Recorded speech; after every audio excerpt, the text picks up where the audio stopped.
Hello again, my name is Gabe Zolna. This is the 19th of December 2017. What did we hear yesterday? Well, we heard a lot. One of the things that we heard is that the president of ESPN, John Skipper, he stepped down. He resigned due to drug addiction. How many times have you heard me say that we need to have our members of Congress and the Senate tested for drugs, both legal, illegal, and alcohol abuse? I went ahead and I did some Googling, and I was trying to determine the percentage of Americans that are addicted to drugs, both legal, illegal, and alcohol. And I couldn't find anything real current, so this goes back to 2011, and I think that there's been a dramatic increase since then. But what this says is that addiction is more common than many realize. There were approximately 20.5 million people in the United States over the age of 12 with an addiction in 2011. And what's scary is that most people don't get treatment. Back again in 2011, 100 people die every day from drug overdose. This rate has tripled in the past 20 years. So can we assume that it's gone up as well over the past 6 years? Over 5 million emergency room visits in 2011 were drug related. 2.6 million people with addictions have a dependency on both alcohol and illicit drugs. 9.4 million people in 2011 reported driving under the influence of illicit drugs.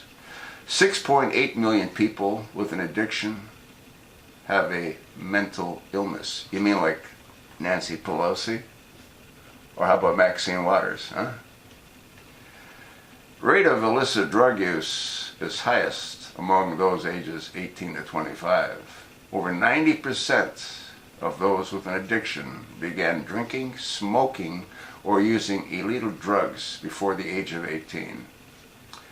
And what I want to highlight here is marijuana statistics. And the reason that is that whenever I talk about marijuana, I get attacked. I have said countless times that it's a gateway drug. I know because I was born in 1944. I grew up in the 60s when marijuana was first on the scene. Now here's something that's interesting. The rate of marijuana use are mostly responsible for the increase in the use of illicit drugs in the United States over the past years.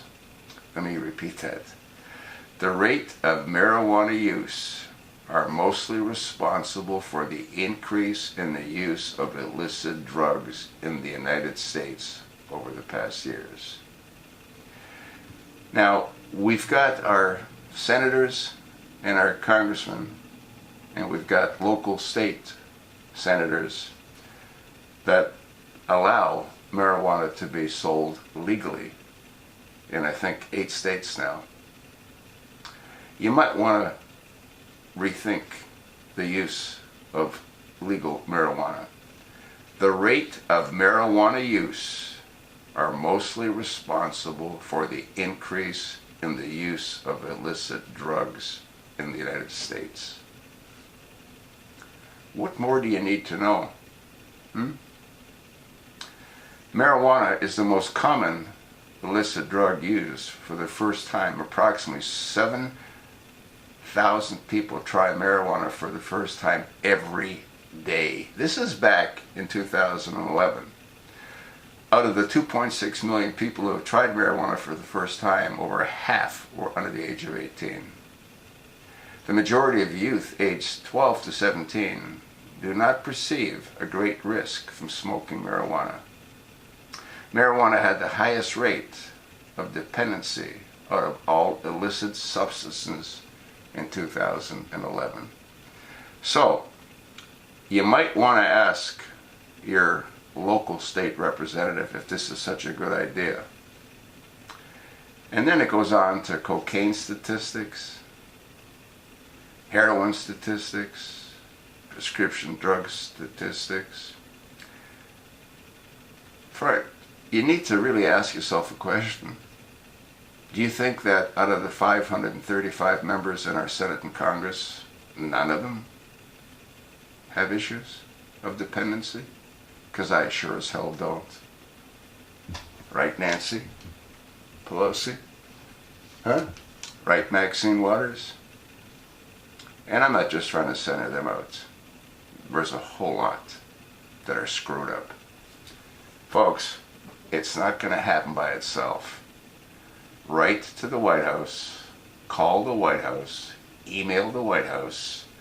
We have a right to know whether or not the folks that represent us are mentally and emotionally and physically capable of doing so. Senator John McCain is not. He has brain cancer. But he's not alone.